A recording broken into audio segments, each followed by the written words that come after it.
Assalamu alaikum. Welcome back to Hilaal Live. Thanks for watching us on channel 347. Also on our live stream, www.hilaal.tv. There are so many NPOs in our beautiful country that make a difference on a daily basis. And one such organization that tries to infiltrate the community and to better the conditions to a large degree is the AMY Foundation. On our Zoom link up at the moment, we'd like to welcome to the show Managing Director of the AMY Foundation, Chaplin. Good evening, Kevin, and welcome. Good evening, Lukman, and all the viewers. Thank you. Such a privilege to be with you. It's my absolute... Salam alaikum. Wa alaikum salam. Thank you for affording us your time as well. For those that don't know too much about the AMY Foundation, can you tell us about your mission at the foundation? Thank you. So AMY Foundation is a non-profit that works very hard to educate, develop, and empower children and youth from challenged and vulnerable communities in Cape Town to give these youngsters the opportunities they would never have, keep them away from all the negative influences in the townships, and ensure that they actually finish grade 12. They want to finish grade 12. They go on and become contributing members of society. And also, we want to make them employable and help them become contributing citizens. So that's really what we're all about. Fantastic. Always great to hear about some of the work you do. What inspired the establishment of the AMY Foundation? So it's a very powerful story, Lukman, of Ubuntu, actually, of forgiveness, the power of forgiveness, because Amy was killed in 1993. She was here for a one-year scholarship, helping educate people to why they should vote in April 1994. But before that, she was actually helping write the Constitution, working with people like Dalla Omar, Bridget Mabandla, Cyril Ramaphosa. And 2 days before her 1 year was up, there was a peaceful political rally happening in Guguletu. And Amy didn't know, and she drove into the township, as she always did. And the mob surrounded her. They'd been beaten by the police, and the rally broke up.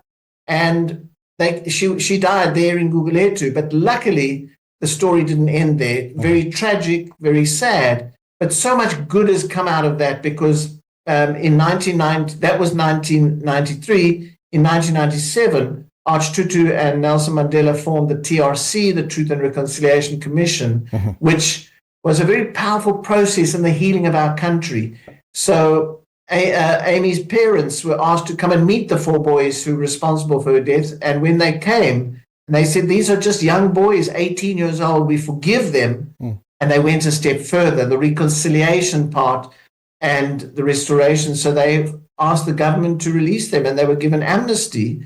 And two of those four boys were so humbled by this act of forgiveness, they reached out to the parents and said, we would now like to dedicate our life to the youth. Wow. And that's actually how the AMY Foundation started back in 1998. And two of them have been working for us all this time. Wow, that is a powerful and amazing story. Surely, reconciling from, opportunities and enhancing themselves with opportunities that the AMY Foundation has provided as well. So kudos to you guys, for embracing them in this process. The programs Wonderful that you young men. Alhamdulillah. The programs that you offer at the AMY Foundation, a lot of them are targeting the youth and the development of our youth as well. Tell us more about that. Yes, so 6 of our centers are for 5 to 18-year-olds. Okay. And there, these youngsters have a choice of music, drama, dance, sport, literacy, maths, green and environmental. We're not trying to create the most famous musicians or sportsmen, but through these disciplines, we are making sure that these youngsters have an opportunity. And that's for the 5 to 18-year-olds. And then we have a center in Sabram Park in Athlone, Rondebosch East, where we have a youth skills center for 18 to 35-year-olds. And there the youngsters can choose hospitality, sewing and design, beauty and wellness, technical and handyman. And throughout that, there's business etiquette, business ethics, life skills, computers, and then entrepreneurship. So our model is not just training, because at the end of the course, we get them placed in employment. We've got lots of partnerships with corporates and businesses.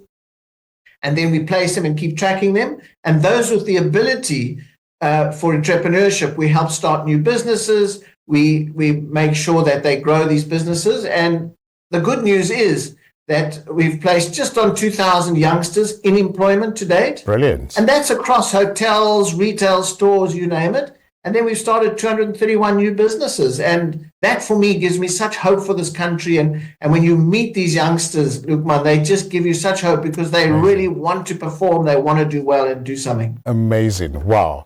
That's what it's all about. This, the story of Ubuntu, the sharing in various projects as well. And I would imagine during this process that you would partner with various organizations to assist some of the projects that you undertake. Absolutely. Nothing we achieve anywhere, Lukman, in life is on our own. Mm-hmm. That's what Ubuntu says. We are together. And everything we've achieved is through donors, relationships, partnerships, being able to place students, being able to get coaching and mentoring, and all that. So, yeah, it's all about the partnerships. Great.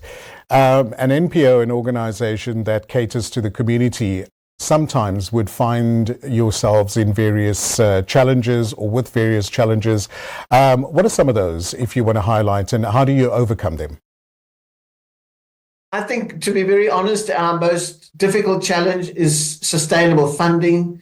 There's so many nonprofits in this country. True. That people have donor fatigue. Where should they help? Everybody wants to help, but there's just too many nonprofits. So we do struggle to bring in funding because we feed over 1,500 youngsters between our 7 centers. We've got 1,500 youngsters every day, and it's feeding them. It's the teachers, the food, the transport. The youngsters that we bring into our youth skills center in Athlone in Sabron Park, we transport those youngsters every single day into our program and home. And then on weekends, we're doing a lot of outreach, whether it's to Waterfront Theatre School or UCT dance, sport matches, netball. So it's very hard to raise enough money for these 1,500 kids and the 7 centers. So that is, to be honest, our biggest challenge, to bring on more donors, more supporters, even the 100 Rand a month, the 200 Rand a month.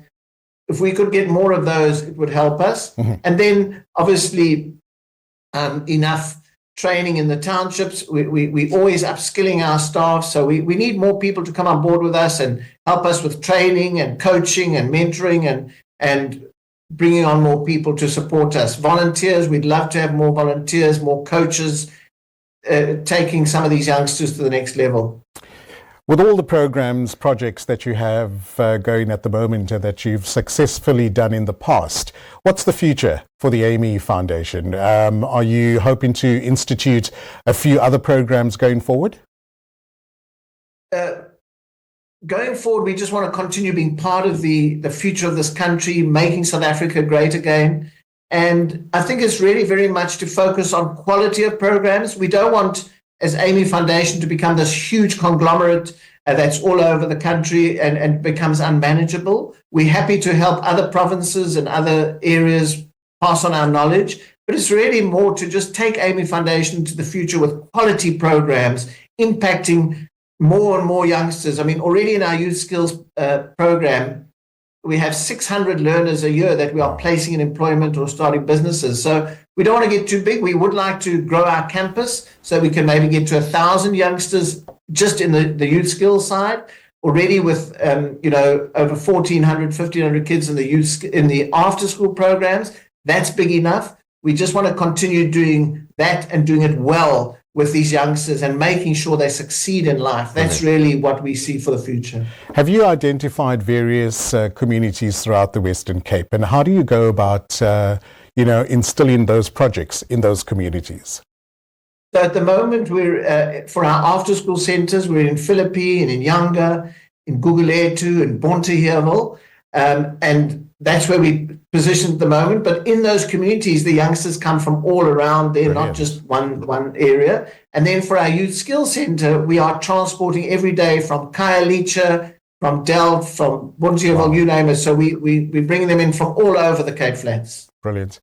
What's your message to other NPOs that would also like to contribute to, the various communities and the challenges these communities face?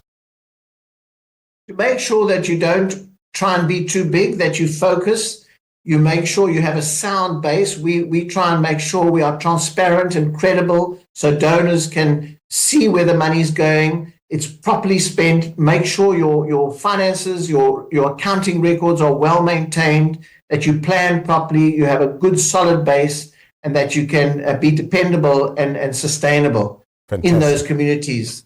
Fantastic. Great advice. What is the best way of our audience watching this interview? How do they learn more about the Amy Foundation? They can email me directly on Kevin, that's easy, Kevin, at Amy Foundation, AMY foundation.co.za. They can also email Michelle, that's EELE, Michelle, ELLE. Shanaz at reception at Amy Foundation. There's a couple of email addresses. Our website, that's easy, www.amyfoundation.co.za. Go onto the website, get in touch with us, phone us on 021-447-1690. We're also on social media. If you look up Amy Foundation on the various social medias, and please get in touch with us. Together we can do so much more. Brilliant. Managing Director of Amy Foundation, Kevin Chaplin, it's been an absolute pleasure chatting to you. All the very best with your future projects, and we look forward to speaking to you in the near future. Thanks, Lukman, and to Hilaal TV and your viewers. We appreciate what you're doing, and we look forward to working together and doing much more. Absolute pleasure. Have a great evening. Bye-bye. And that's Kevin Chaplin chatting to us from the Amy Foundation. Do go and visit them and to see where you can assist where possible.